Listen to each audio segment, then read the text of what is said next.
On a tous besoin de poésie, mais on peut vivre sans. Il faut faire découvrir aux gens que c'est possible et que ça peut leur faire un plus dans la vie.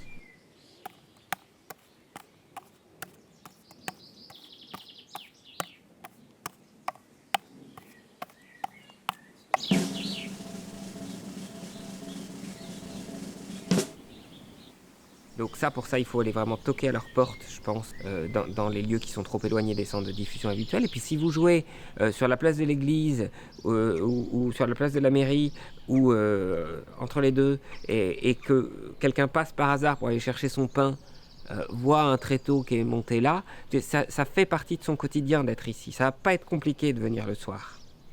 Donc ça, c'est la base déjà du travail. Donc vraiment le théâtre du bout du chemin, certains disent, quoi. Vraiment aller au plus près des spectateurs qui sont au plus loin des grandes salles.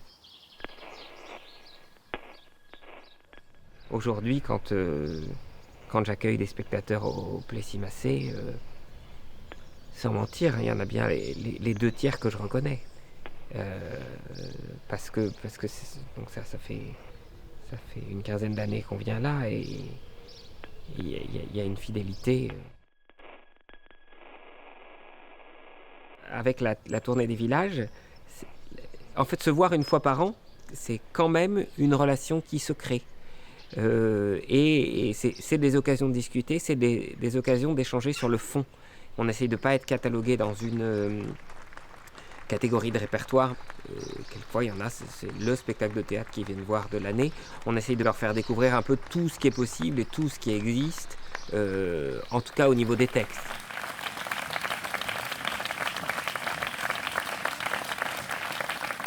C'est très hétéroclite.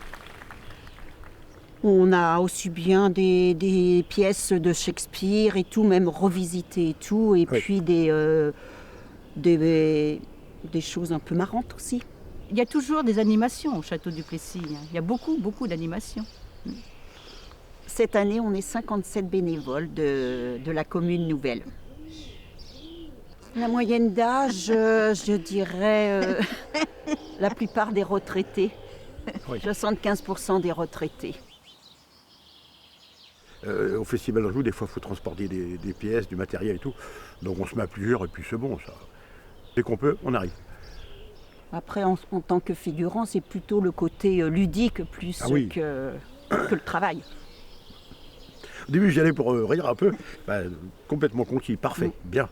Le soir, avant, on fait on mange un petit morceau ensemble, on se raconte des blagues, de machin, on rigole ensemble, machin. Et après, on se met à notre travail, puis on passe à une soirée extraordinaire. On rentre le soir, c'est pas comme en partant. On rentre plus heureux.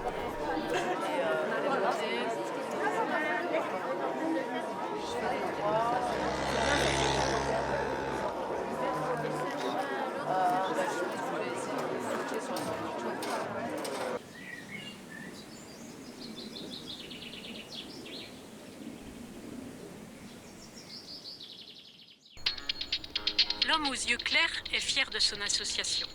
Il dit que c'est un travail d'équipe. Des couleurs qui s'étendent partout dans le bourg, de l'art au service de la communauté, des boîtes à livres pour la médiathèque, des faïences en mémoire des métiers oubliés, la restauration des vitraux de l'église, de la maison du vigneron, le café artistique. L'asso Partage squatte l'ancienne mairie et colore la vie. Donc l'atelier a commencé, on était plusieurs peintres, 3 ou 4 peintres. Et donc, on peignait de chacun de notre côté. Et puis, on dit, pourquoi pas créer une association, quoi. On a commencé par la peinture, puis ça a pris le vitrail, après plusieurs activités. C'est comme ça que c'est parti. Voilà. Et actuellement, nous sommes rendus... On a commencé à 4 adhérents, nous sommes à 70 adhérents.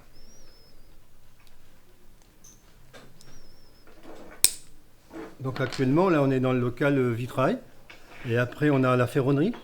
On a fait du street art aussi, les façades, la poterie avec un four, on intervient avec les enfants, les grands-parents, enfin, c'est un lieu où ça marche bien. On fait participer les écoles, il y a la section photo qui marche très bien aussi.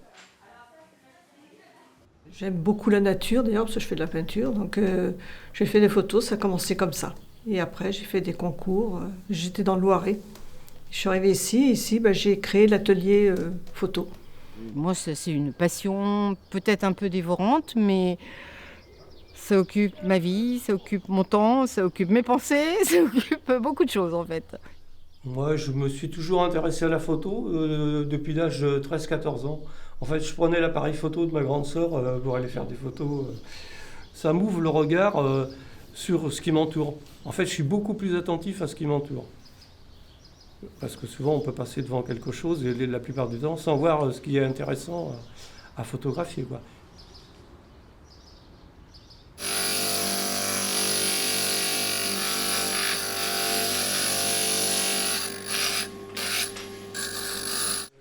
On est tous ensemble et toujours contents de se voir le jeudi pour s'échanger nos petits trucs et astuces. C'est pas le cours, le cours vraiment. Chacun apporte, c'est un peu l'auberge espagnole. Chacun apporte un petit peu de son savoir et le transmet bénévolement. Et c'est le côté très agréable des associations. Voilà.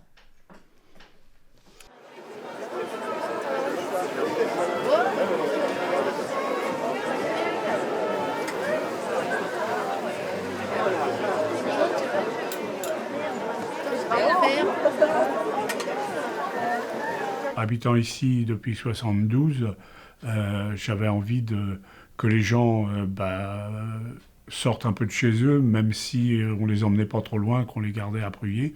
Et ayant beaucoup de connaissances dans le milieu du spectacle, j'ai proposé qu'on lance un festival d'été en faisant appel au départ à des collègues artistes que je connaissais et qui honnêtement m'ont permis de démarrer dans des conditions financières très intéressantes parce qu'ils ont accepté de venir pour des tarifs moindres que ce qu'ils pratiquaient habituellement.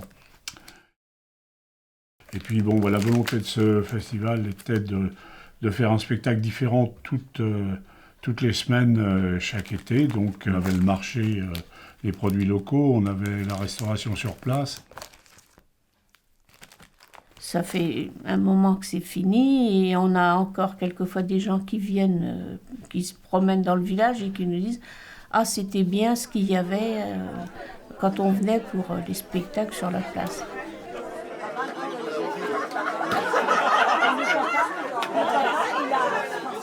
Il y a une touffe fromage,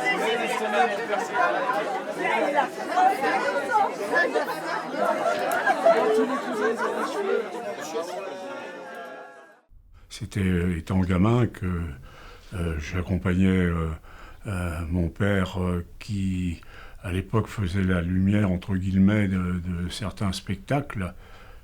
J'ai fait vraiment la découverte surtout des artistes visuels.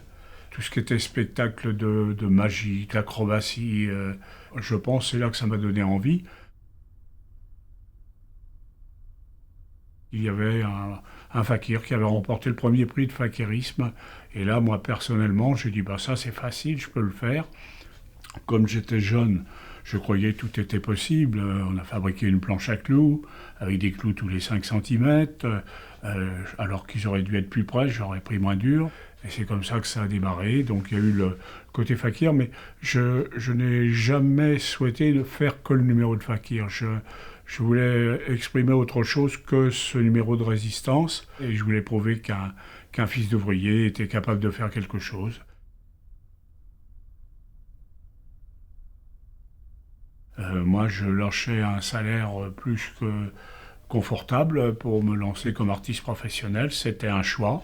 Petit à petit, je l'accompagnais. Et ça m'a plu, donc j'ai continué. J'ai essayé de faire des choses avec lui. On n'est jamais tout seul dans une action. Il y a toujours quelqu'un d'autre qui est là.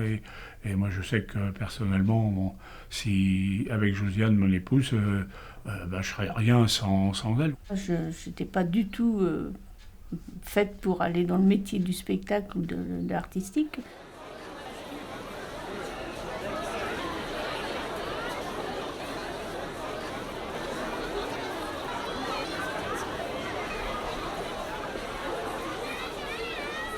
Pour moi, la culture a toujours été quelque chose d'important parce qu'à partir du moment où on a l'accès à la culture, il n'y a plus de couche sociale. Et le fait de participer à des actions culturelles, ça permet aussi d'apporter de la connaissance, donc de la compréhension et donc de la tolérance, parce que sans culture, on est des ignares qui n'aiment pas le voisin, quoi.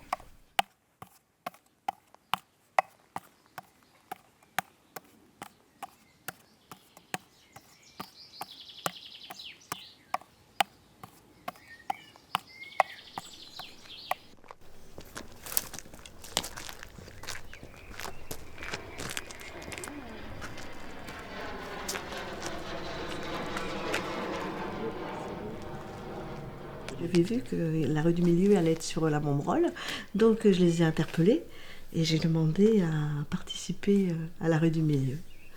Et voilà comment ça a commencé avec eux. On a découvert avec la rue du Milieu le théâtre de rue, et, qui était quelque chose d'extraordinaire, et un réseau aussi extraordinaire.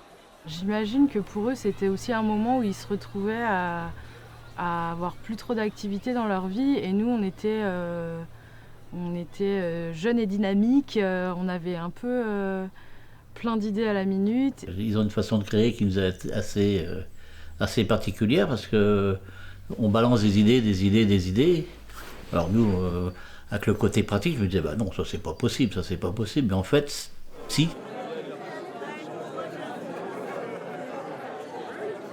On avait aussi besoin de gens hyper motivés, qui avaient du temps, qui avaient des savoir-faire aussi. Tu te retrouves à 5-6 dans un atelier à construire quelque chose qui te fait marrer, et d'un coup tout est facile, quoi.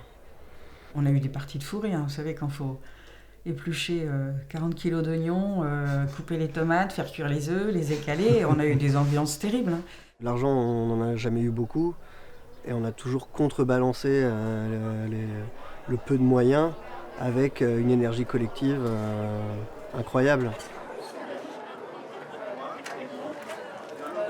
Il y avait aussi cette exigence artistique sur la programmation qui était assez folle en fait. Donc, Toutes les troupes qu'on a pu faire venir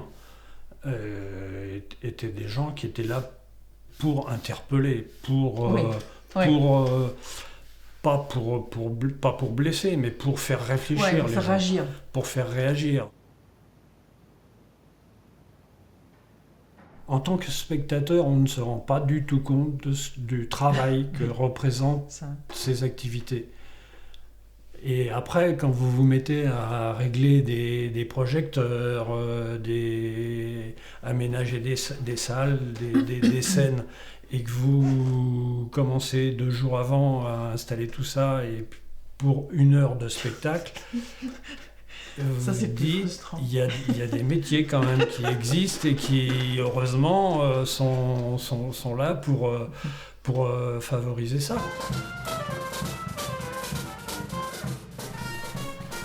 moi, j'ai adoré aller à Châlons avec une 30aine de bénévoles de la rue du Milieu qui posaient leurs vacances quand même pour transformer une cour d'école en lieu de spectacle. Une semaine de folie, à monter, à faire la fête. Oui. Tous les retraités, on devrait partir une semaine comme ça. Et on a vraiment l'impression de redevenir ado. Moi, je dis ça nous ferait du bien à tous, tout d'un coup, de retourner dans ce monde un petit peu fou, un petit peu de folie, voilà, de la folie. On a investi, par exemple, une salle de sport pour pouvoir construire en carton un mur qui, le jour du spectacle, a été installé entre l'église et un vieux bâtiment, et l'objectif était d'amener les gens à détruire le mur. Il a fallu quand même construire tout ça, un mur de 3 mètres de haut sur la longueur d'une place entre des bâtiments où les gens ne pouvaient pas passer, mais je vous explique pas la satisfaction de voir le mur tomber. Ah, ça y est, ému. De voir les murs tomber. Ouais, c'était impressionnant. C'était impressionnant.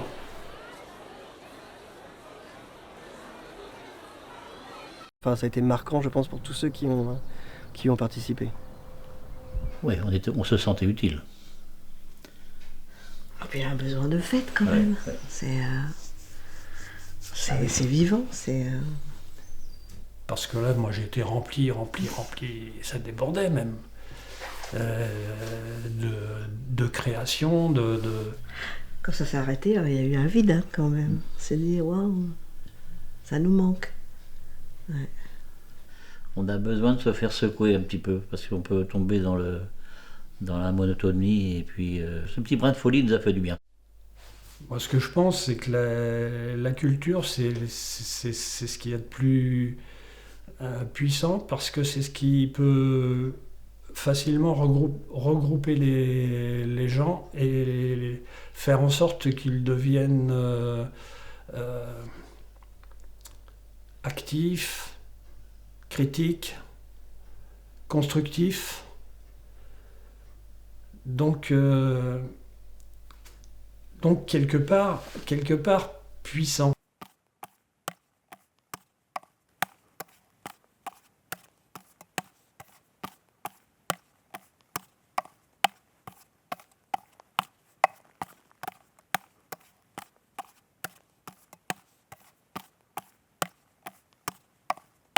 Laisser à l'homme son libre arbitre, lui laisser la possibilité de penser par lui-même, pour moi le théâtre ça aide à ça. Ça aide à rendre les choses complexes, parce que le monde est complexe. J'ai quelques auteurs qui dénoncent l'omniprésence de l'argent dans notre société, qui m'intéresse beaucoup, et j'aime bien aussi avec quand même le décalage du temps.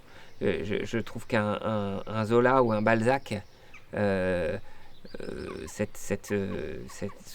monde qui perd son humanité en devenant tout commercial, il me parle particulièrement, et ça m'aide peut-être presque plus à parler de notre temps, d'avoir le prisme du passé pour voir ça. Comment on en est arrivé là? Qu'est-ce qui nous meut profondément? Est-ce que c'est d'arriver socialement, ou est-ce que c'est de vivre?